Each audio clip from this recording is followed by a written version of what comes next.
സാധാരണ സിനിമകളിൽ കാണുന്ന ഒരു സ്ഥിരം നമ്പർ അവിടെ ഇറക്കാൻ പോവാ. ഒത്ത ഒത്തു അനുസരണയോടെ നിന്നോണം. ഓ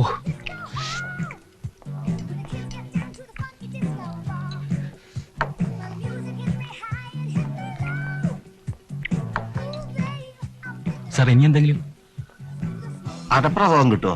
കഴിക്കാനൊരു കൊതിയായിട്ടാ. അതൊന്നും ഇവിടെ കിട്ടില്ല സാർ. ഐസ്ക്രീം, ഫ്രൂട്ട് സലാഡ് അങ്ങനെ ഒന്നും വേണ്ട, ബില്ലെടുത്തോ. ശരി സാർ.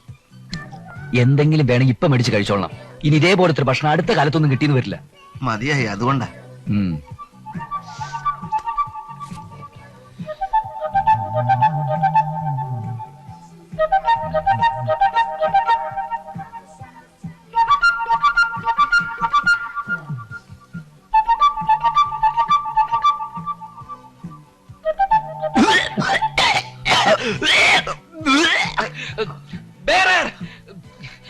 എന്താണോ ഇത്?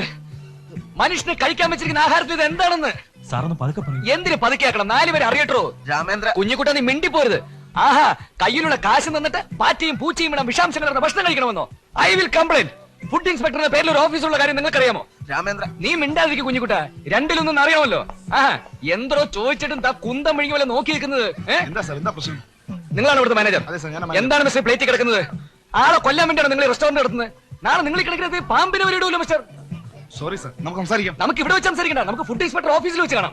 രാമേന്ദ്ര, നീ റോട്ടിൽ നിന്ന് എടുത്തുകൊണ്ട് വന്ന പാറ്റയല്ലേ? റോട്ടി കിടക്കേണ്ട പാറ്റ. റോട്ടി കിടക്കേണ്ട പാറ്റ എങ്ങനെ എന്റെ പ്ലേറ്റിൽ വന്നു എന്നാണ് അവരോട് ചോദിക്കുന്നത്. രാമേന്ദ്ര, നീയല്ലേ പാറ്റയെ പ്ലേറ്റിൽ ഇട്ടത്? തലയ്ക്ക് ശരിയില്ലാത്ത നീ അധികം സംസാരിക്കരുത് കുഞ്ഞുകുട്ടോ. ഓ, അത് ശരി, ഞാൻ പറയാൻ പാടില്ലായിരുന്നു. നമുക്ക് നിയമം വഴി കാണാം. നിക്കണേ അവിടെ. മൂക്കുമുട്ട നിന്നിട്ട് കാശ് കൊടുക്കാതിരിക്കാനുള്ള പഴയ നമ്പർ ഉണ്ടല്ലോ, അതങ്ങ് മനസ്സിൽ വെച്ചിരുന്നാ മതി. മനുഷ്യ സൂക്ഷിച്ച് സംസാരിക്കണം. പൈസയല്ലേ ഞങ്ങളുടെ പ്രശ്നം. പൈസയൊക്കെ വലുതായിട്ട് ഞങ്ങളുടെ അന്തസ്തുണ്ട്. രാമേന്ദ്ര, നമ്മുടെ കയ്യിൽ കാശില്ലല്ലോ. നമുക്ക് ഫുഡ് ഇൻസ്പെക്ടർ ഓഫീസിൽ നിന്നെ പോലെ പല ആൾക്കാരെ കണ്ടിട്ടുള്ളതാണ്.